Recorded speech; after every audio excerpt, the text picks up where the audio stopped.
लहान असल्यापासून घरामधली सगळ्यात फेवरेट डिश कुठली असेल ना तर ती म्हणजे आळूवडी. कारण आळूवडी ही गावाकडे खरंच खूप कॉमन होती. कारण प्रत्येकांच्या घरासमोर पूर्वी ना अंगण असायचे, अशा बिल्डिंग्स नसायच्या.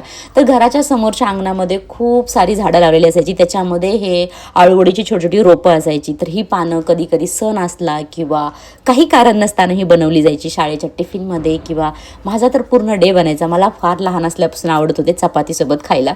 तर हे बनवणं खरंच फार इझी आहे यार. बेसनाच्या पिठामध्ये ओवा, थोडासा लसूण आणि हिरवी मिरची, बस याची पेस्ट ॲड करायची, चवीपुरतं मीठ. आणि काही जण याला आळूची पानं, कोणी चिंकोऱ्याची पानं किंवा हिंदीमध्ये अरबी के पत्ते म्हणतात. तर हे सगळं मिक्स करून छान अशा जसं बॅटर जे असतं ना ते पानांवरती छान स्प्रेड करायचं. आणि मी इथं वाफलवून घेते कारण तळल्यानंतर खूप जास्त तेल जाणवतो, त्याच्यामुळे मी थोडंसं वाफलवले. त्यानंतर थोडंसं तव्यावरती तेल ॲड करून थोडंसं शॅलो फ्राय करून घेतले. सोबतच मी तीळ ॲड केलेत. याच्यामध्ये मी तीळ पण टाकतात, मी वरतून तीळ टाकलेले आहेत कारण की मी आधी विसरले होते.